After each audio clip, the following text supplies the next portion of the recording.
Hello and welcome to the Trusted Podcast. I'm Blake Johnson, the host, and today I've got Rachel Pappy with Polston Tax, and we're going to be talking about all things tax today. So Rachel, welcome to the call. Thank you so much for having me. I'm so excited to be here today. All right, well, why don't you start off giving us a little bit of introduction about yourself and then about your firm and what makes you the experts in the tax field. Great. Well, I'm glad you said expert. I didn't. But I used to be an accountant, and I was an accountant for several years, really with no intention to become a lawyer. That's my path to becoming a lawyer. And it was when I was an accountant and helping small business owners that I realized, really for the first time, that the system is set up so poorly for business owners and almost sets them up for failure if you don't have guidance on what to do. And as an accountant, I felt a little helpless on how to give my clients, business clients, self-employed clients, guidance or help them when they were in trouble with the IRS. It almost felt like they were part of a game, but nobody gave them the rules.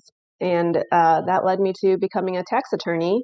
And I joined my business partner, Rod Polston. He was an accountant who also became a tax attorney. And now we have grown our firm from 3 other employees in Norman, Oklahoma, to about 6 states and just over 120 employees now. One of the largest tax resolution and accounting firms in the country. Oh, that's awesome.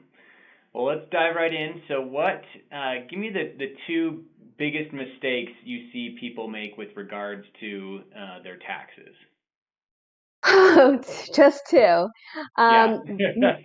Number 1 would be not making estimated tax payments. Business owners, self-employed individuals, it's so easy, especially if you don't have an accountant or a bookkeeper keeping you on track, to be busy enough with hustling to build your business, to keep your clients happy, to do advertising, buy inventory, whatever your business model looks like. All of the day-to-day of the operations of your business keep you busy enough. And so many people don't make that estimated tax payments throughout the quarter, and then you get hit with penalties and interest. But the bigger problem is that the next year when that tax return is filed, you may not have that cash on hand. I actually didn't realize what a big problem it was when I was an accountant. I became a tax attorney to help business owners, but when I became a tax attorney, I realized how many business owners don't pay their taxes when the tax return is filed. And I understand the problem completely. And maybe I'll use this chance to clear up this misconception. A lot of people think people who are not paying their taxes are trying to evade the IRS or are trying to get away with something nefarious. And I would say it's just the opposite. We're talking about business owners who are dealing with a roller coaster of cash flow. When they get that tax return and see that they owe $40,000, $80,000, $120,000 for the previous year, they may not have that on hand, or it may be the difference between paying payroll to their employees or paying the taxes to the government. And so I say business owners are always in this constant juggling act. And sometimes the taxes become that last priority and you think you're going to catch up. And I would say 90% of my clients think they're going to catch up. They're going to catch up until they finally come around and hire me. So estimated tax payments and not having, it would be those 2 things, estimated tax payments or not having someone keeping track of your books as the year goes on. Yeah, my dad's a CPA as well as an attorney, and so he luckily ingrained in me early on. Look, you set aside, even if you're not making, you don't have the quarterly estimates as high as you think. You at least once a month you set aside the money that you think is for taxes, and it goes into a separate savings account that I can't access very easily. Right. And so that way I have the money when taxes come around. And I think that most business owners, like you said, they're focused on right now, but when that money comes in, it's not all yours. You just gotta set aside for the government, just like you set aside your payroll and everything else. Right, exactly. I would say that's the number 1 mistake people make. And the last thing you want to do is get in trouble with the IRS, because they just hit you with those penalties and interest, and then you're in a hole that I don't want to say impossible to dig out of, but it snowballs out of control for sure. Gotcha. Okay. Well, let's talk about some of the good things business owners can do, especially before the end of the year, and we're in December. So what are some things business owners can do before the end of the year to help reduce that tax liability? Yeah, I was really excited to talk about this year, especially with COVID, because it's different than tax advice I would have given at the end of any other year. Not to say we're robots with saying, end of year tax planning is maximize your deductions and limit your income for this year. But usually it's, these sort of bucket of tried and true things you want to do at the end of every year. This year is a little different though. We have COVID, plus we just had an election that looks like it might mean tax rates are going to be going up potentially. And really, that's also kind of dependent on the Georgia runoff. So it's a little bit of a question mark on what the best tax advice planning is right now. And I would say if you think you're in a lower tax bracket this year and you have the ability to save on your deductions till next year where you think you might be making more money, this year it may not be the best idea to maximize your deductions when you're in a lower tax bracket. Your bigger savings may be when you're making more money and in a higher tax bracket. That's one unusual piece of advice that I never would have given before that I think is specific to COVID. Another piece is there's if you have business owners who've been taking required minimum distributions on retirement accounts, there's no RMDs this year because of the CARES Act. There's also an additional $300 available for charitable giving if you're taking the standard deduction. Most of my business clients are itemizing, and this year they can take 100% of any charitable contributions that they make against their tax return. So if they haven't calculated what they've given away and they want to get it in before December 31st, make it count for 2020, reduce the taxes you owe, you can deduct 100% of it. And in my own mind, when I calculate it, I think I'd rather give it to these charities that are helping right now where the need is greatest than just giving it to the government. There has been this work opportunity tax credit that actually expires this year, at the end of this year, 2020. And it's a tax credit that has typically been used to help populations that have target populations. So veterans, or there's a list of people. But one of the groups that is potentially available to more business owners than in the past is individuals who have been unemployed for 26 consecutive weeks. That's one of the target groups that qualifies for the work opportunity tax credit. So if you're a business owner and you hire someone who's been consecutively unemployed for 26 weeks, you could take advantage of the work opportunity tax credit, and it expires this year, 2020. Another thing when we talk about what these changes with the election might mean for tax credits, if you live in a high property tax state, there was a limitation on state and local taxes, and it's hard to say what's going to happen, but during the election, the platform stated that they wanted to repeal that limitation on state and local taxes.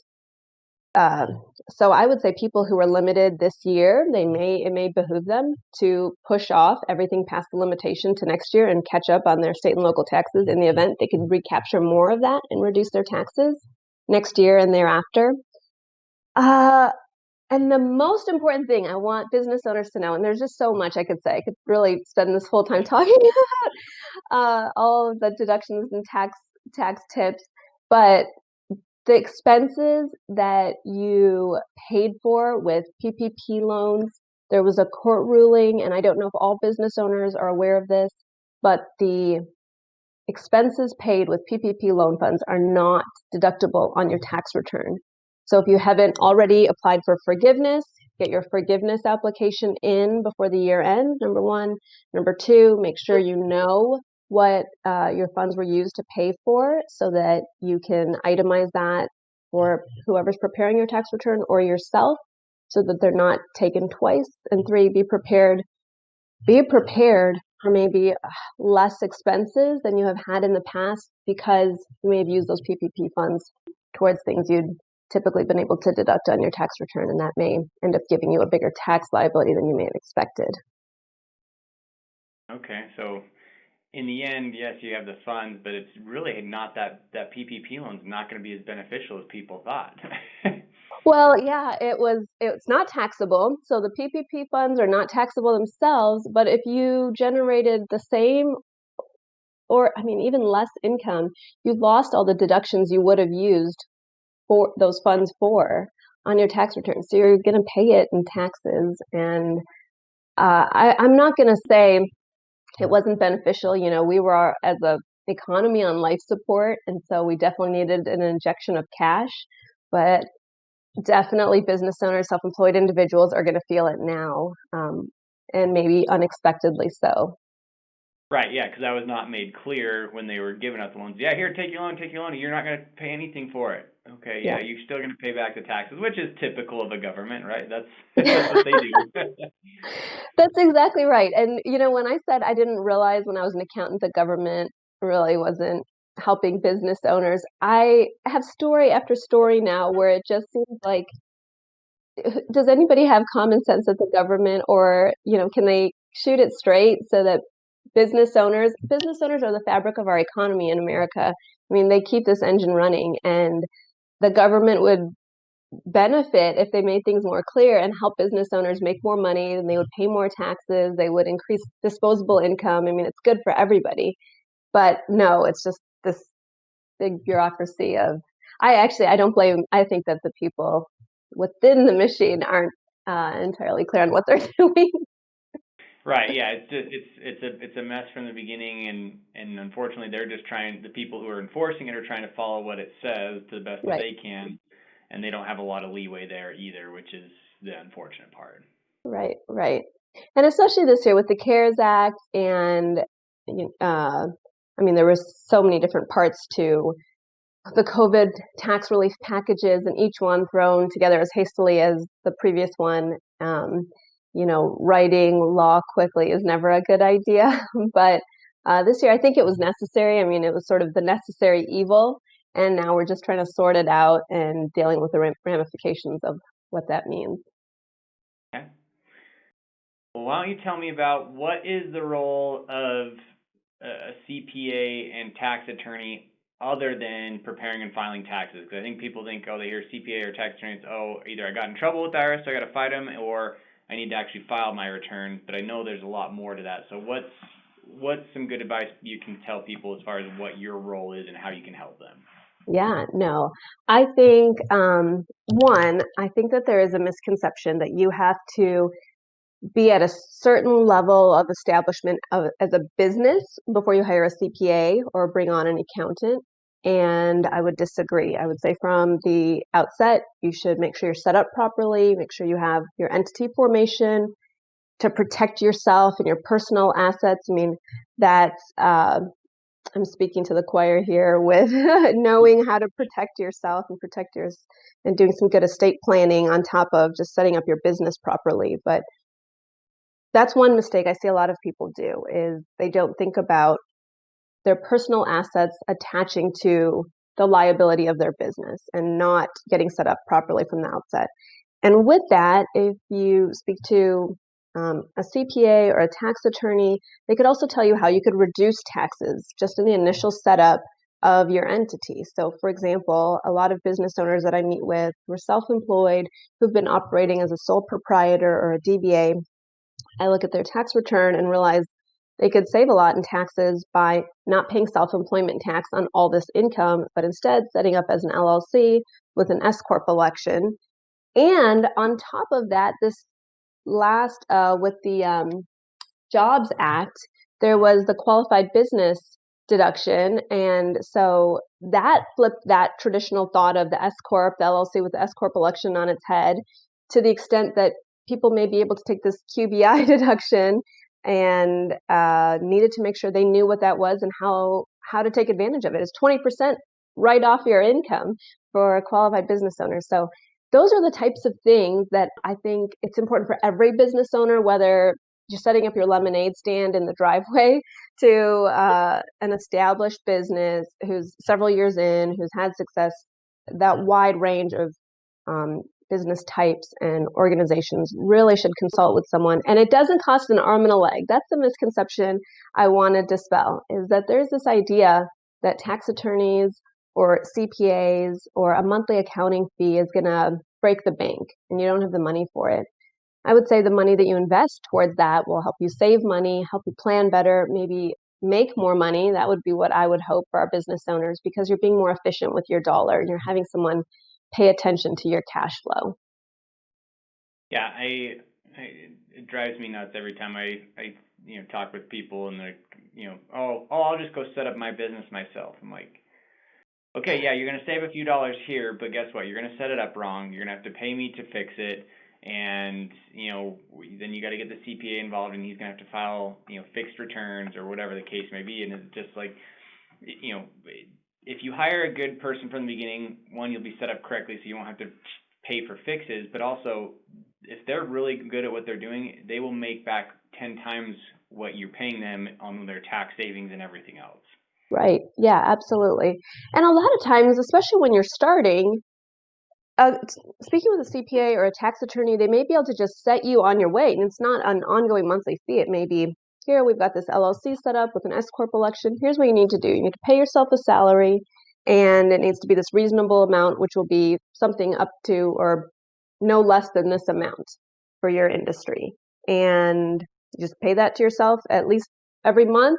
Call it a salary. We'll pay payroll tax on that and self-employment tax on the rest, and come back and see me next year to prepare your tax return. It could be as simple as that for a good number of people. And I think there is that fear that if you go see a CPA or a tax attorney, it's got to be some complex arrangement, and you need to have a bunch of things that you don't understand about your business that you need somebody to explain to you.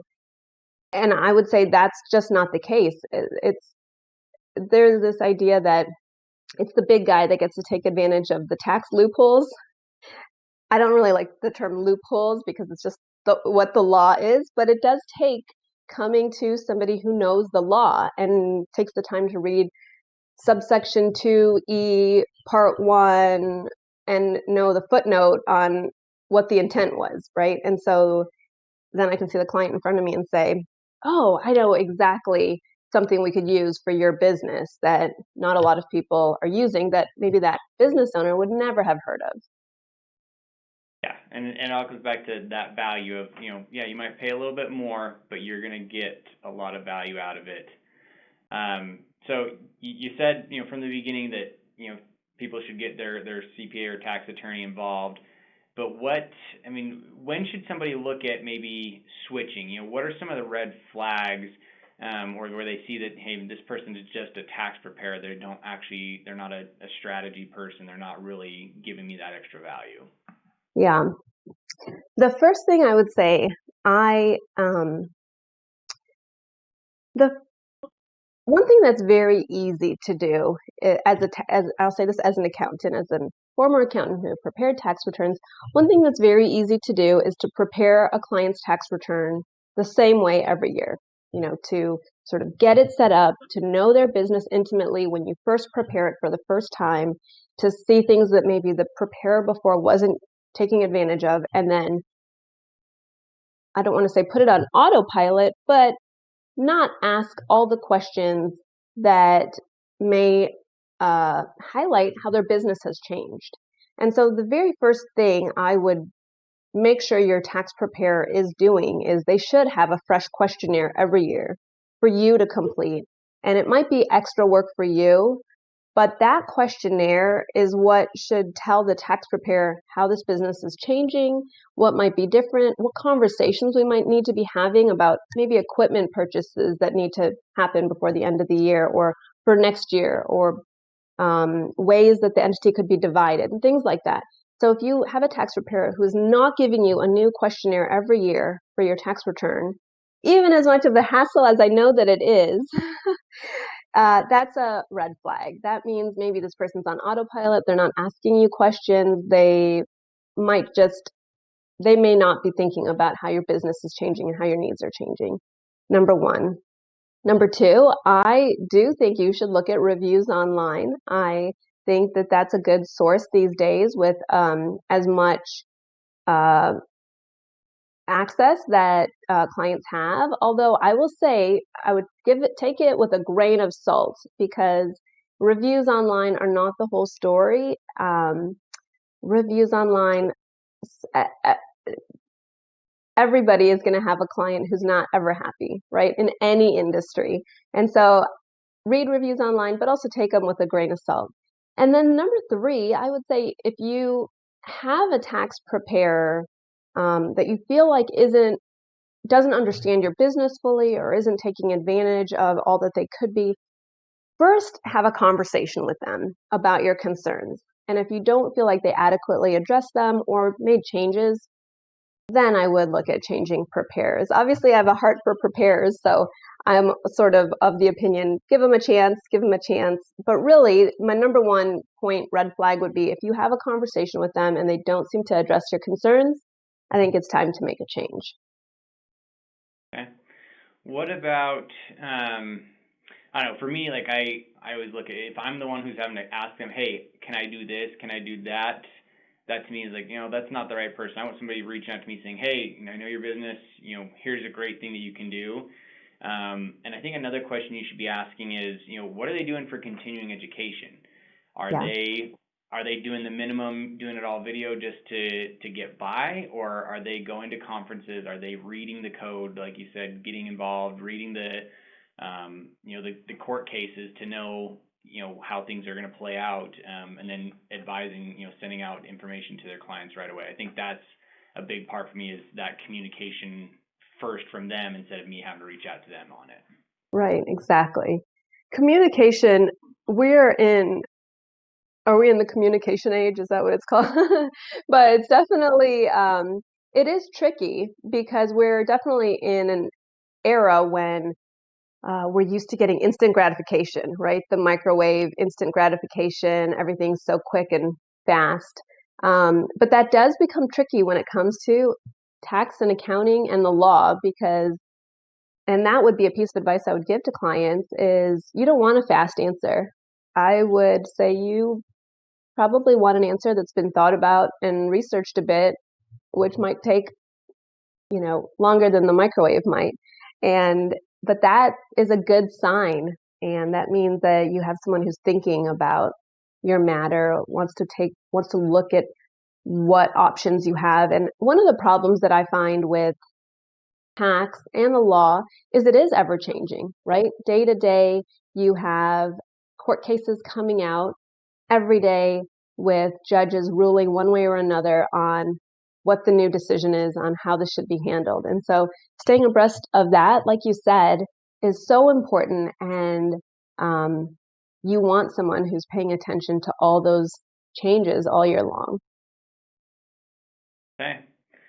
Well, that's all the questions I had for you. Is there anything we missed that you think is vitally important for our listeners to know about tax? Vitally important. Let's see, what else did I um vitally important. That's the wrong question to ask me. This is all I do. I could talk all day. No, I think I think I distilled this down to some of the better points that would be applicable to everybody. Okay, well, great. Well, how can our listeners get in touch with you if they want to reach out to you for services?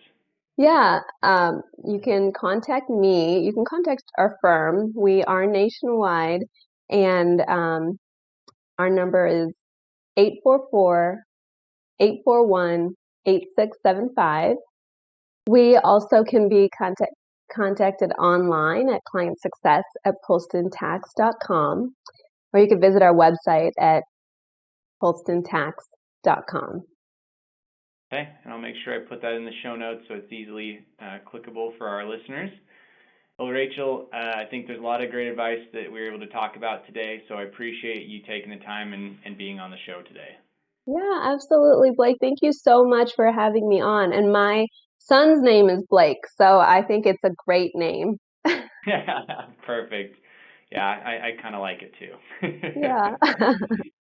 All Well, right, to our good. listeners, as always, please like and subscribe. Let us know how we're doing, and please reach out. Let us know who we should have on the show next, so that way we keep the content relevant. And with that, we'll talk to you guys next time.